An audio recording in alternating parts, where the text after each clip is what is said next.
of news were in this discussion in the entire week. So we have taken five most important news out of these. Let's see the ones that we will be discussing.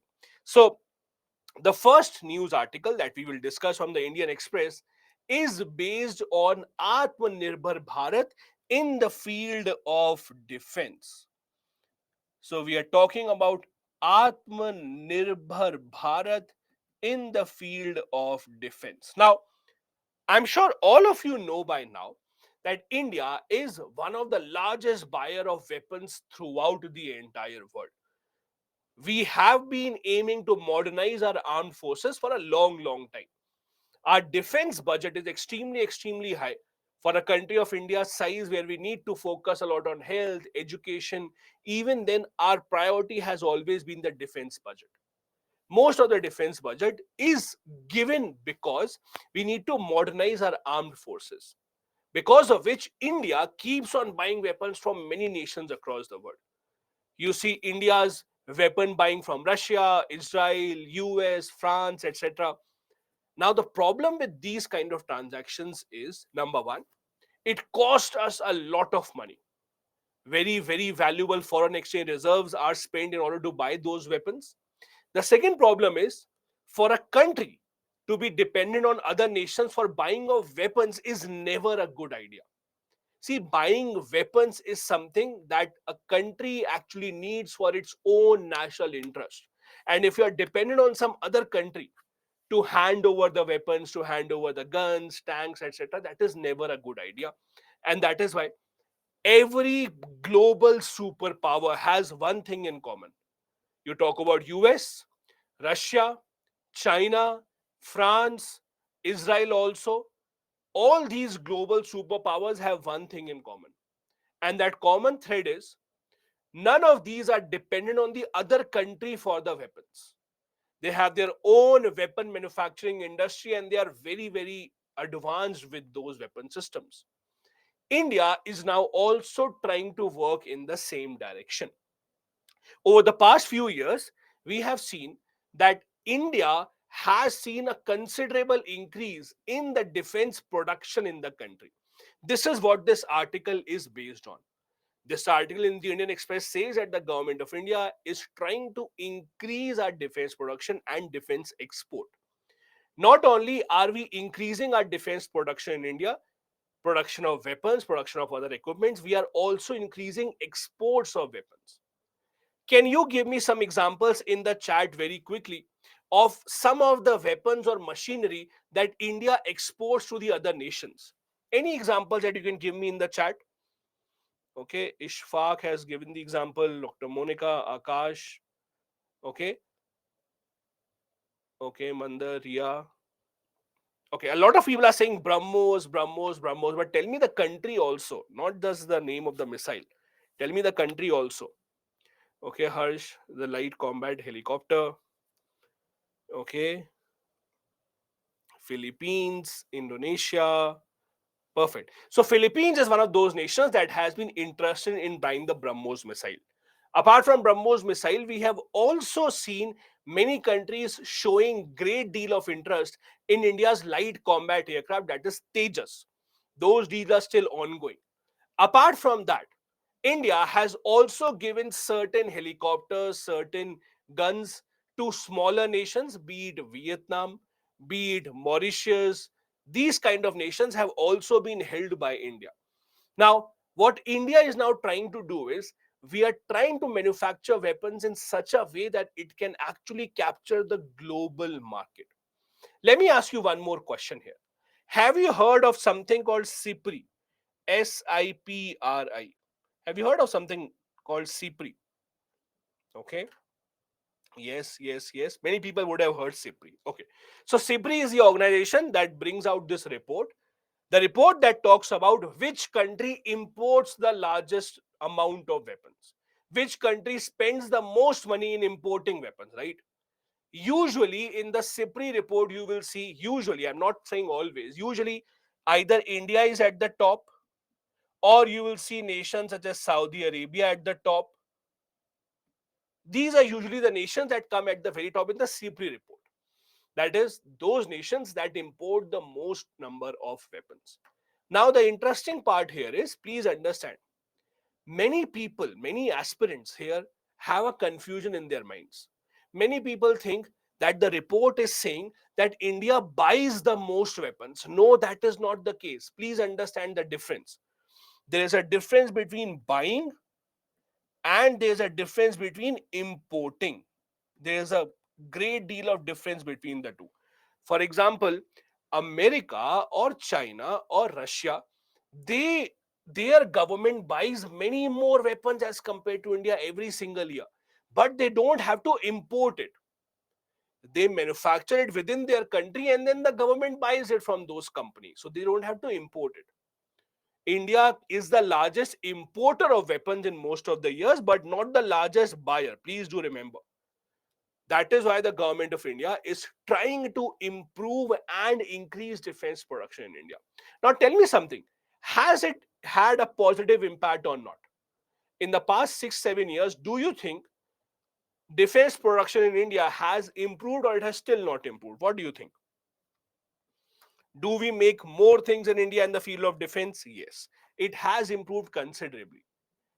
Not just defense production, in fact, defense export has also improved considerably in India. Let me ask you one more question here. Is private sector allowed in defense production or not? Or is it still just the government? What do you think? Is privatization allowed in defense sector or not?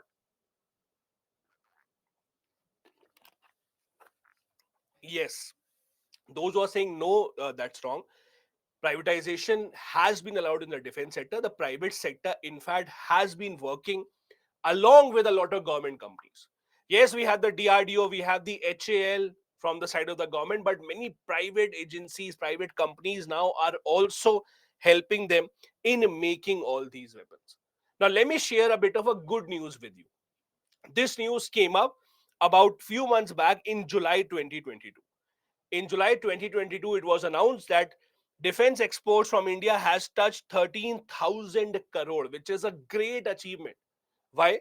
Because if you go back to 2016, in 2016, India's defense export was less than 1,500 crore rupees. India's defense export was less than 1,500 crore rupees in 2016, meaning that in about 5 to 6 years, in about 5 to 6 years, we have seen a jump of about 8 times, or over 8 times jump has been seen. So, yes, the defense export and defense production, both of them are increasing. To understand this, please do remember, yes, we are increasing our export, yes, we are increasing our defense production. However, we are still nowhere close to the level of Russia, to the level of US, etc. For example, the S-400 missile defense system that we are buying from Russia, do you know what is the value of that deal? Any idea? The S-400 missile defense system that we are buying from Russia, any idea what is the value of that deal? How much is that total value of the deal? Any lump sum figure, if you can just tell me? Okay. This is about close to, so this is over $4 billion. So this is over $4 billion. Just imagine $4 billion plus. So that is, in fact, just this S-400 defense system deal is much more than what India's entire export is. So the comparison right now is not good. We are still far, far behind as compared to the big exporting nations. But it is a good starting point that India has actually been able to achieve. Now, how have we done that? The government of India has to be credited for that because they have taken a lot of steps. Steps such as, see, the problem with defense production or the problem with manufacturing good medicines is that you have to give a lot of budget to it. Please understand something. First COVID vaccines were made in America. Why is it that companies such as Pfizer, Moderna, they were the ones who made the first COVID vaccine? Why is it that US or Russia, they are the ones who make the best of weapons, or Israel makes the best of weapons? Because for these things, you have to give a lot of research and development budget. Why? Please understand, when you are making a new medicine or when you are making a new weapon, if you are trying an experiment in the lab, it might happen that 10 times out of 10 times your experiment might fail, and your money, all the money that you have spent, will come down to zero. Now, do you have the capacity as a government to say 11th time again, I will give you funding, go and try, don't worry, I'm behind you? Do you have that much capability as a government? This is where developing nations such as India actually lack. This is where developed nations such as America go forward, because they give a lot of backup, a lot of support to their scientists, research and development. They tell them, this is the money, even if you fail, don't worry, we will still give you the money. On the other hand, in India, because we have limited supply of money, we can't experiment quite a lot. And if you can't experiment, you can't research, you can't develop, and you will never get to make new things. That is why when you say that the defense manufacturing or innovation in India is lower as compared to developed nations, this is the sin. This is the entire reason behind it. It's nothing to do with our intelligence. It is nothing to do with our mind. It is everything to do with the budget, everything to do with research and development, and how much of a risk are you willing to take? Are you willing to say as a government that, okay, I will give IIT Mumbai, IIT Delhi 10,000 crore rupees. If they build a new kind of a drone system, great. If they don't, no problem. Next year, I will again give them the money. But you can't take that risk because we don't have so much money. This is why the research and development in India or developing nation actually becomes slower. This is the major difference. So what the government has done is, appreciably, the government has actually increased the budget for research and development in the past few years. That is why we have seen an increased production in the field of defense sector. The example that we discussed with Philippines, India has signed its biggest defense export order for the BrahMos supersonic cruise missile. India has also decided that we will not import certain equipments. The government has made a list of those equipments which will have to be bought from within the country. The armed forces cannot import that. This also gives a lot more encouragement to our private production companies, to our local production companies, to go ahead and produce all these things. Now, apart from that, India has also exported weapons to some other smaller nations, some developing nations, mainly in Asia and Africa. Maldives, Sri Lanka, we have Egypt, Mauritius, etc. Usually, the things that we export to these nations are not weapons. See, armed forces need a lot other things apart from weapons also. They need specialized clothes, they need specialized boots, they need specialized goggles, helmets, etc. All of that is a requirement of the armed forces. So these kind of things are also produced in India, which we have exported. We don't have the best weapon system in the world. We don't manufacture the best fighter planes in the world, but we do manufacture these kind of equipments as well that are actually sent out to the other nations. But we still have a big gap.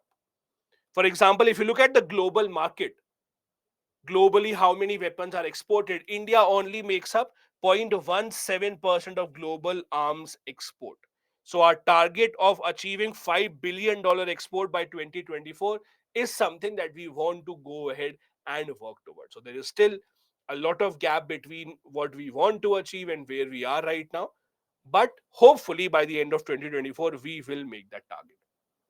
This is again an infographic to show you the growth that we have achieved, where we were in 2019 and what is the forecast. This is of defense production.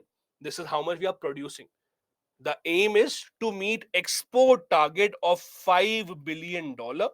This is the export target by 2024, as we had just discussed. I hope this infographic can help you revise a lot of numbers. Now, this is the kind of question that can be asked from this topic in GS3 mainly. No nation can fulfill its dream of becoming a global superpower without first becoming self-sufficient in terms of military weapons. In the light of this statement, analyze the progress made by India's defense manufacturing industry. So you have to quote how much progress have we made, numbers from that graph, how much progress in terms of production and in terms of export also. How the government has increased the budget, how the government has introduced a list of equipments that we will not buy from outside. All those things will have to be written here. This was the first topic that we wanted to cover, which was in this week Indian Express newspaper. Now, the second important topic that has been covered in a lot of newspapers, a lot of news debates, is what is happening with Shiv Sena. As UPSC aspirants, we are not interested in which political party is winning, which political party is losing. We are more interested in what exactly is happening about the party symbol. As you know, there has been a split in the Shiv Sena political party in Maharashtra. Two groups have been formed. Both of them are fighting, I want the original symbol, I want the original symbol. Now, the topic in news is who decides when there is a fight. If there are two groups formed in a political party, if the political party splits, then who has the power to decide the symbols? In simple terms, this power is with the Election Commission of India. I'm sure all of you would have read in Indian polity about Election Commission. It's a constitutional body that has the responsibility of conducting elections, registering political parties, recognizing political parties. They also have the power to allocate election symbols in the country. They are the ones who decide about the election symbol. If you would have read in the news what has happened, in this case, Election Commission of India has told both the groups that you select new symbols. No one will get the original symbol of Shiv Sena. Both the groups have been told that the original symbol is frozen. You go ahead and take new symbols. That is what the Election Commission has done. Now, this is a topic that has remained in the news. Why is it that Election Commission of India has the power? Their power comes in from Election Symbols Order of 1968. This order from the Government of India side has empowered the Election Commission of India to decide whenever there is a dispute about election symbols in the country. Whenever there is a dispute about election symbols, this is where Election Commission of India comes in. Now, why are election symbols so important? All of you, I'm sure most of you are above 18 years of age. Most of you would have voted also. As you know, when you go and vote in the EVM machine, you can see at every button there's a symbol of the election of that political party. It is a practice widely followed throughout the world, not just in India.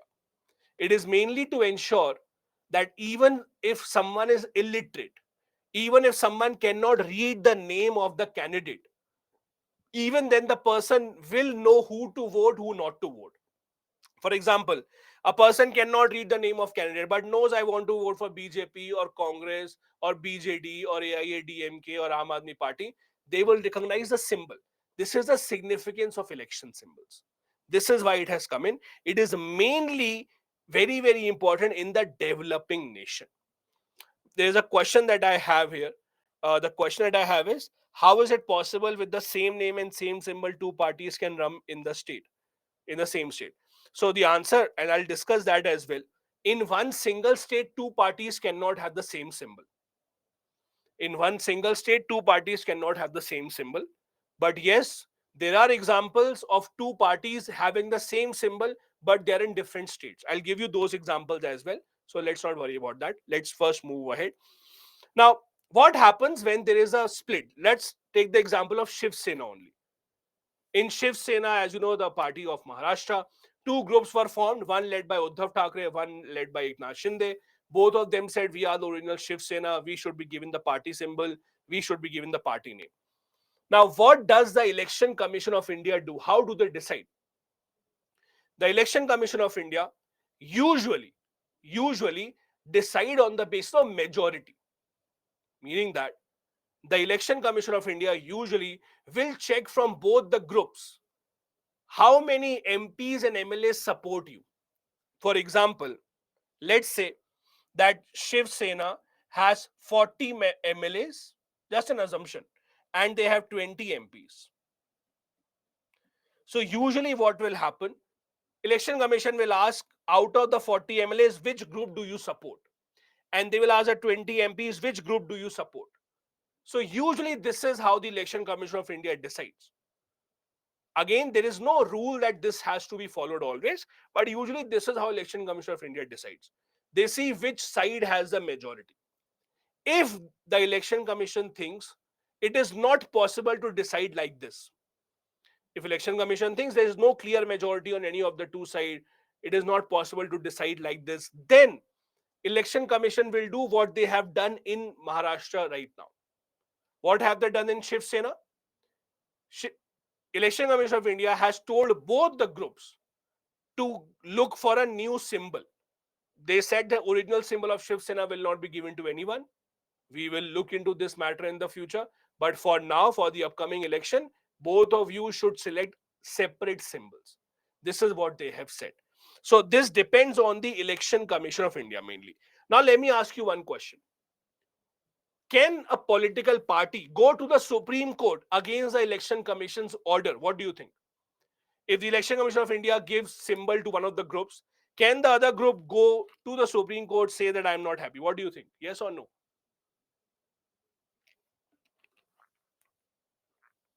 Okay, I'm getting yes, no, no, no, yes, no.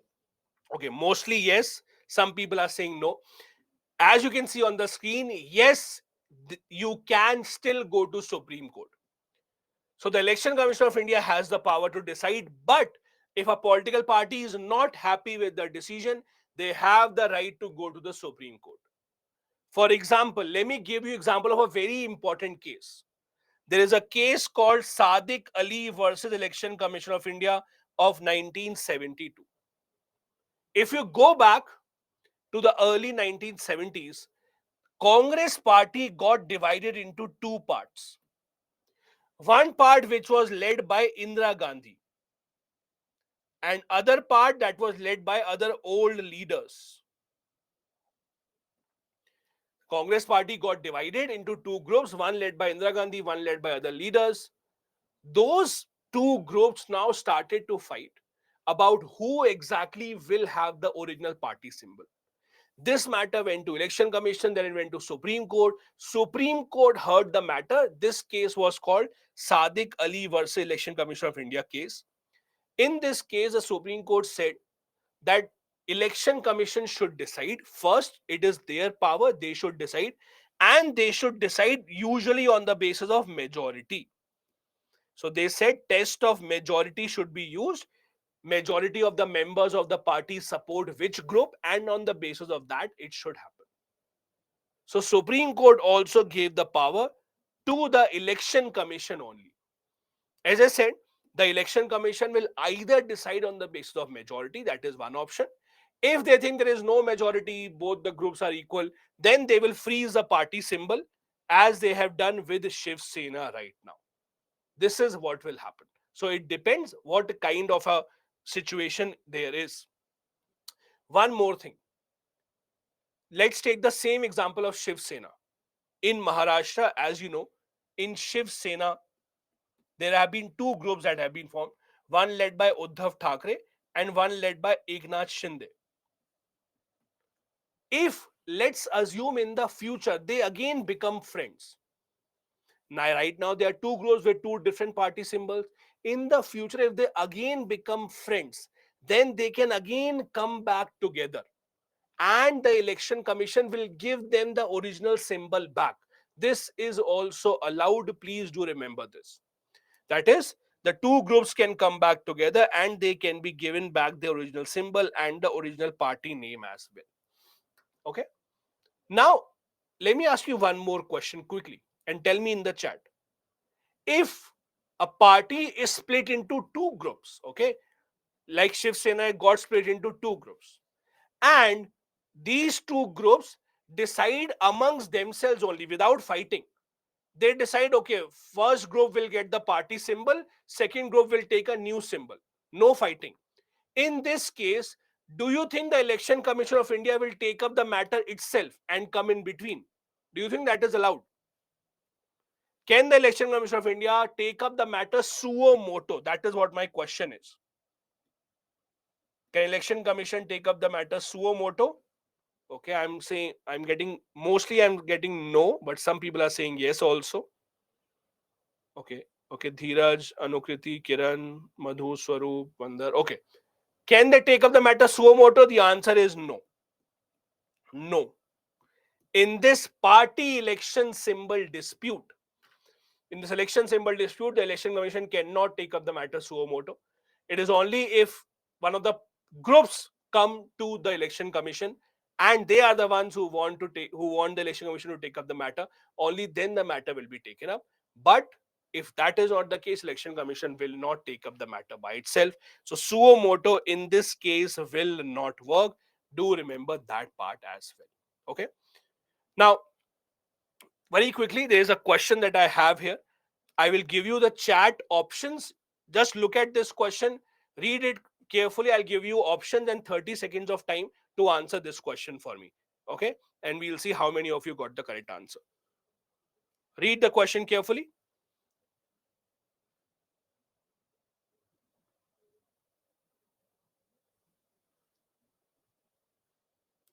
Have all of you read this? If you have, your 30 seconds start now.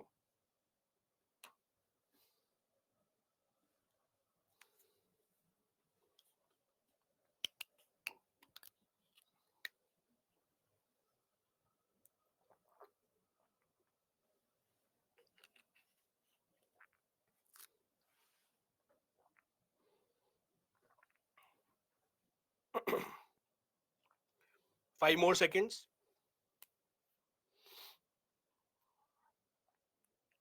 And your time is up. 59% people got this answer correct. This is actually D. All the three given statements here are correct. As I said, and I think first and the third everyone knows. Second statement is where many people are confused, right? Second statement is where many people are confused. Now, let me quickly bring you back to this example.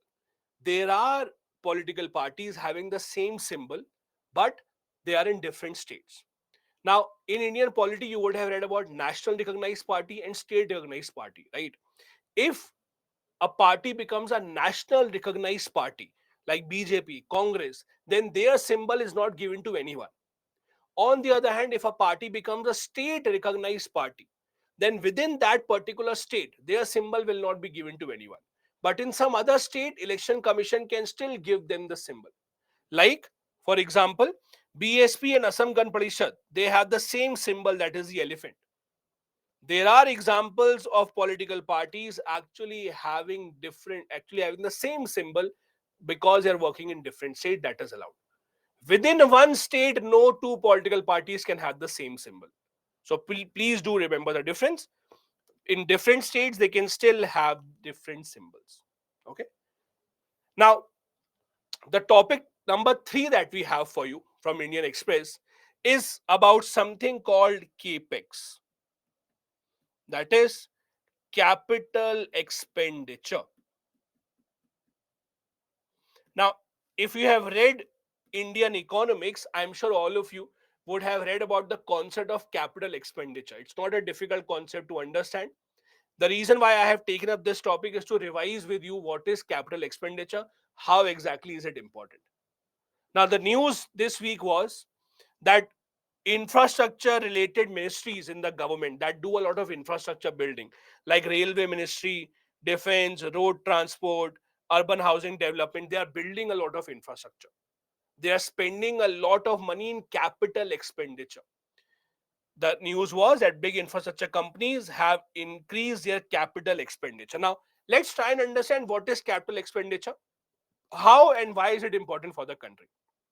See, for government, whenever the government is spending the money, there are two types of expenditure that they do.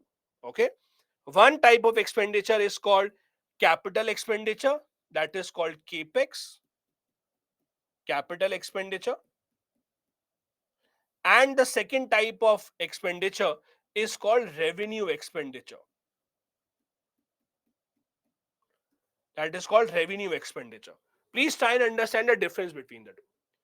Capital expenditure means when you are building something, spending money to build some infrastructure, like when you are building roads, building bridges, buying weapons, that is called capital expenditure.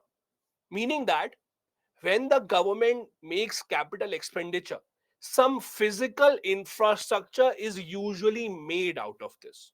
Okay, building of bridges, building of hospitals, schools, roads, highways, railway tracks, airports, that is all a part of capital expenditure.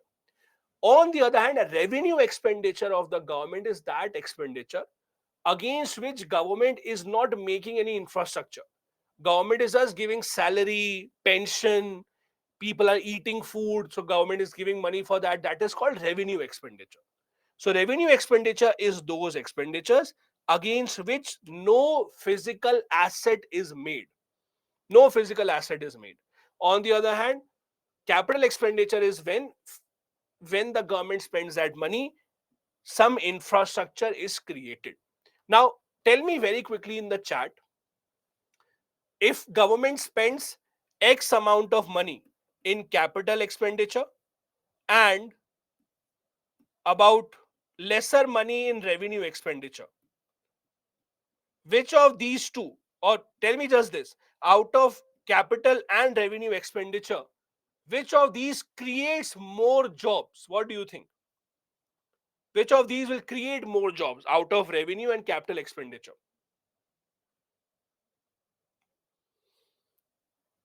Good job. Good job. Perfect. Out of these two, capital expenditure is the one that creates more jobs. Why? Capital expenditure, as I said, means building of new infrastructure, building of roads, building of highways, bridges, airports. So for that, obviously, government is spending money. Government is giving people job to make all these things. So when we see a news that says that government ministries are increasing capital expenditure, the first thing that should come to your mind is it is good thing for the economy. Increase in capital expenditure is always a good signal for the economy. Why? Because it will mean more jobs in the hands of the people. So government will give salary to more people. They will then start buying more things and the economy will start to run. If the government spends more money in revenue expenditure, that means just giving salary, pension, that means no new infrastructure is being built. So it is always a good sign when we have a situation where capital expenditure is increasing. So whenever you see this news, take it as a positive news. As I said, capital expenditure can include a lot of different infrastructure, bridges, roads, dams, hospitals, etc. Even acquiring new weapons, submarines, all of that is a part of capital expenditure only. And when it increases, it means that the economy is in the right direction. The reason why I have taken up this topic, the capital expenditure one, is in prelims examination, if you look at the questions asked from economy, most of the questions are based on very basic concepts of economy. Rather than asking very tough questions, if you understand the basic concepts of economy, for example, what will happen if the capital expenditure increases? What will happen if the bank rate increases? What will happen if I withdraw money from my account? What impact will it have in the economy? What will happen if the interest rate increase? What will happen if the inflation decrease? If you are clear about these kind of concepts, you will be able to solve most of the questions in Indian economics. And that is why understanding how capital expenditure actually impact the society is very important. So the significance is, number one, high capital expenditure means economic recovery can be seen, government spending more money for building infrastructure, people getting more jobs, people getting salary from that. Secondly, it leads to value creation. It leads to much better infrastructure. Now, building infrastructure in turn helps the entire country. Why? If there are better roads, everyone can travel better. You can reach office in a shorter time period. You don't have to be stuck in a traffic jam. If there are bridges, you can travel much easily. If there are dams, then electricity can be produced. If there are better hospitals, then good care can be taken. So capital expenditure in effect will help all the people in the country and not only those who are building that. Because once those things are built, it will help the entire country. It will have a multiplier effect. As I said, building one particular infrastructure will help each and everyone in the long run. And that is why capital expenditure is so important. Then it also increases employment because, as I said, it allows people to work for the government in building of that infrastructure. And it also ensures that the fiscal policy of the government becomes much better. Why? Because government is not just spending money in salary and pension of the people without building anything. We are building physical infrastructure that is now going to take the country forward. That is why capital expenditure is important. This is a kind of question that you can actually expect. Discuss the impact of increased capital expenditure by the government of India on the working population of the country. So make sure that you do try and write this kind of answer. Abhishek is asking, can we use capital expenditure in education system? See, it's not about how, where can you use it. If you are using it to build infrastructure, let's say you're using money to build schools and colleges, then that is a capital expenditure only. It's not about some money which is called capital expenditure. Capital expenditure is decided by how are you spending that money. If you're spending that in infrastructure building, even in the field of education, that is called capital expenditure only. One other question that Pankaj asked about the previous topic is, in future, suppose two state parties with same symbol contest election in the same state, then do any party has to change their symbol? Yes, Pankaj. If two parties with same symbol like BSP, Assam Gan Parishad, both of them are contesting election in a third state together, or they are basically contesting election, then the Election Commission of India will decide which party will take which symbol. Because within one single state, there cannot be two parties with the same symbol. That is not allowed. So Election Commission of India decides in that case as well. Okay. One more question I'll take up. Harsh is saying, uh, Atal Tinkering Lab is a capex or not? So if Atal Tinkering Lab, see, there are two types of things. What has happened in Atal Tinkering Labs? Some school labs have been given more infrastructure. So yes, a part of that infrastructure, if it is a part of that money, if it is used to make new infrastructure, that is a capital expenditure. But if Atal Tinkering Lab project or that money is only being used to pay salary to the people who are working in the lab, then that is not capital expenditure. Please don't assume that one scheme will only have capital in expenditure or revenue expenditure. That is not how it works. Every scheme will have both the components of it. Okay, I'll take one more question and then we'll move on. Madhu is saying, defense expenditure the part of revenue expenditure? No. So in defense, the equipment buying, weapon buying part is a part of capital expenditure. Salary pension is a part of revenue expenditure. So that is how it is divided. Okay. The next article from the Indian Express that was published this week was some lessons from India. This article had the title, How China Beat Extreme Poverty and What Lessons Does It Hold for India. Now, this is mainly based on the latest World Bank report on global poverty. The latest World Bank report on global poverty that just came out has observation about poverty from throughout the world, especially about India and China as well. The report says that India has the most number of poor people in the entire world right now. In 2020 pandemic, the number of poor people in India increased drastically. There are about 60 crore Indians who survive on less than 84 rupees per day. 60 crore Indians survive on less than 84 rupees per day. Just imagine that. On the other hand, the World Bank gave an example of China. They said that China, on the other hand, has been able to eradicate extreme poverty. China has been showing to the world how can we take a huge amount of poor population out of poverty. That is why they give an example of China here.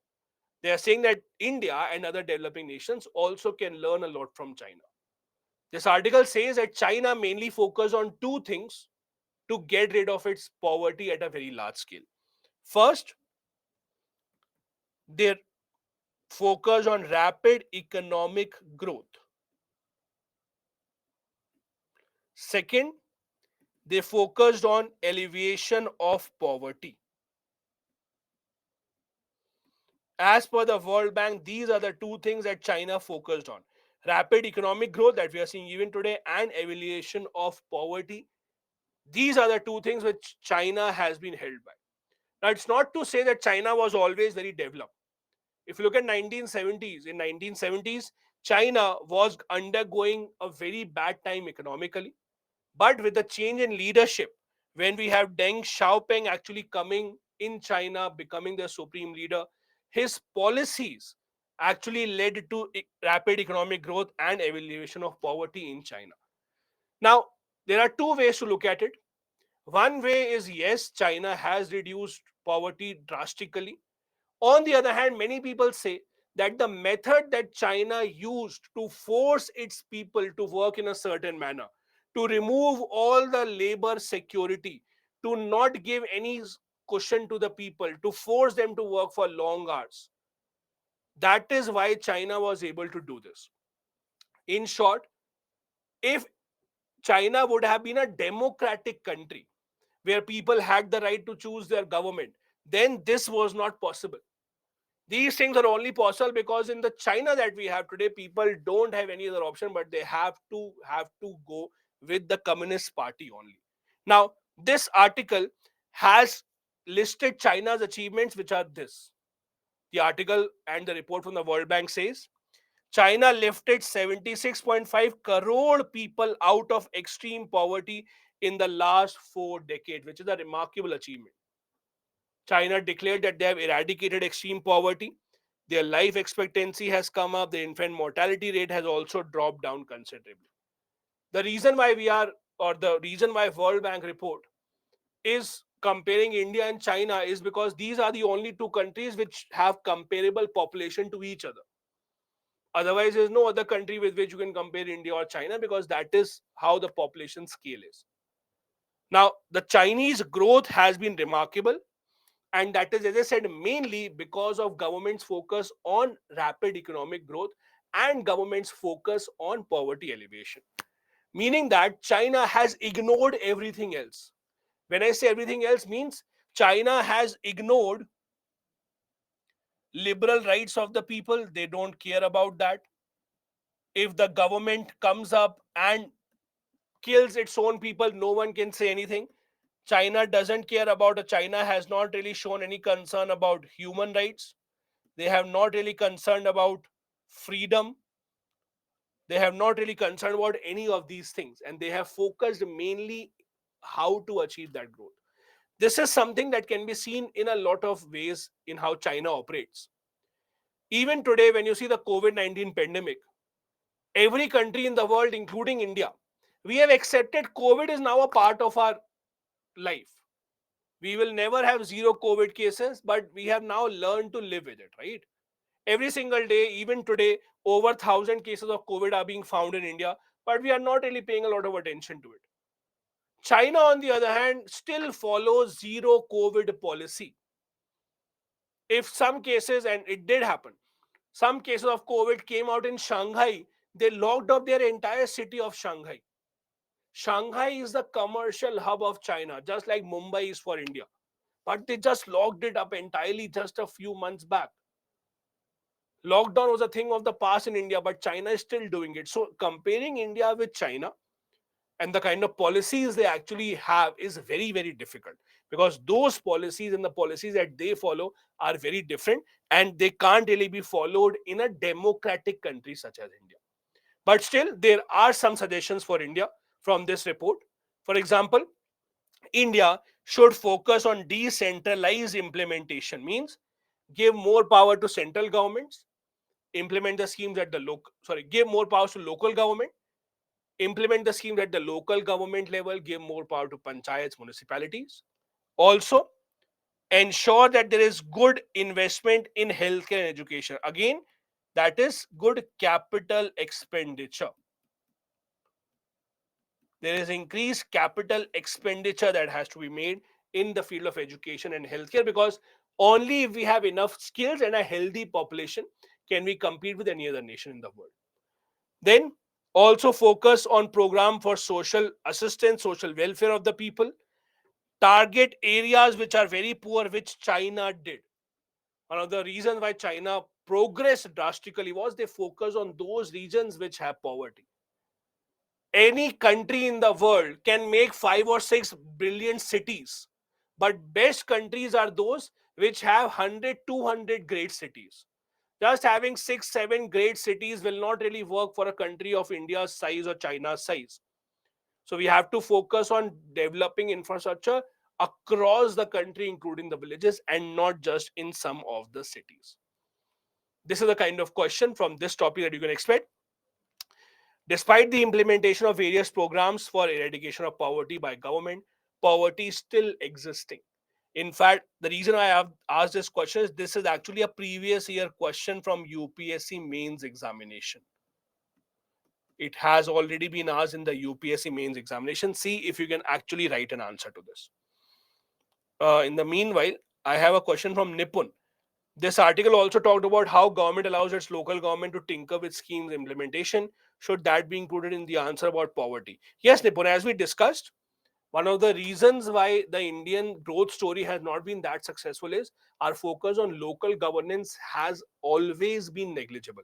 Although we have passed 73rd, 74th Amendment Act, but even then, the freedom that is given to the local governance still remains very, very low. They don't have any financial powers, and that has to be the way forward. The fifth topic, that is again an important news covered this week in the Indian Express, was that it was announced that the next Chief Justice of India will be Justice D.Y. Chandrachud. Now, this is a usual occurrence. Chief Justices come, Chief Justices go. But why is it that this Chief Justice and his collegium are so important? I'm sure in Indian polity, all of you would have read about the three judges cases, right? The three judges cases which decided about appointment of judges in the Supreme Court. As you know, from the three judges cases,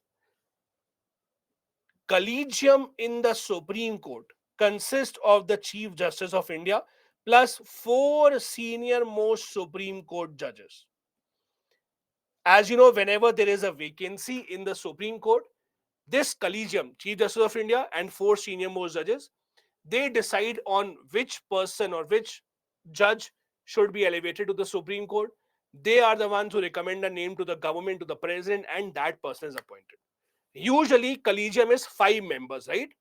Usually, collegium is Chief Justice of India and four senior most judges. You all know that. However, this is important because in the time of Justice D.Y. Chandrachud, now collegium will be 6 judges. It will be 5+1. Please do understand this. Now the collegium will be 5+1. Why? See, Justice D.Y. Chandrachud, he will become or he will remain Chief Justice of India for 2 years. Okay? Now that means in these 2 years, what will happen? Apart from Chief Justice of India, that is Miss Justice D.Y. Chandrachud, the other four Supreme Court judges, they will actually retire before the term of D.Y. Chandrachud ends. His term will end in November 2024. Before November 2024, all of these will retire. All of these will retire because all of them will reach the age of 65. Meaning that, in other words, this collegium of 5 judges does not have next Chief Justice of India after D.Y. Chandrachud. Because after D.Y. Chandrachud, who has to become the next Chief Justice of India, that person is not in these 4 judges because they will retire beforehand. That is why 6th judge has been added in the collegium. That is Justice Khanna. Justice Khanna is the 6th judge that has been added. Why? Because as per the seniority order, after Justice D.Y. Chandrachud retires, after his retirement in November 2024, by seniority of the Supreme Court, the next Supreme Court Chief Justice will be Justice Khanna. Because he was not there in the collegium system, because the 5 judge collegium did not have any next prospective Chief Justice of India, we had to expand this system, and now this collegium will be 5+1. That is, Justice Khanna will be added. Why? As I said, because the other 4 judges in the collegium will retire before the tenure of Justice D.Y. Chandrachud gets over, and no, none of them will get to become the Chief Justice of India. So please do remember how the collegium for some time now will be 1+5 and not 1+4. Let's see if you can answer this question. It's a pretty simple question now that we have discussed the topics. So I'll only give you 15 seconds. Your time starts now. Yes, Akash, this is the only condition. This is the only condition. Ajay is asking, any amendment has been done in the system? No, Ajay, because this amendment system is not written anywhere. As you know, the collegium system is not mentioned in anywhere in the constitution. This is a form of judicial review. So there is no amendment that is done. This is just a convention. 68% people have given the correct answer. This is A. I don't know why the other 32% did not give the correct answer. We just discussed this. It becomes a 5+1 collegium when the potential Chief Justice of India candidate is not present in the present collegium. And this brings us to the end of today's session of Indian Express this week. I hope you enjoyed it. Those of you who have confusion about the timing, as I said in the beginning of the session, this session goes live every Thursday at 6 p.m. sharp. So 6 p.m. you have to be here exclusively on the Byju's Exam Prep app, where we discuss the most important news stories of the Indian Express this entire week. I hope you enjoyed it. I hope you learned a lot of new things today. We'll see you next week again at 6 p.m. with the next set of important news stories from the Indian Express. Till then, bye. Have a good day. Jai Hind.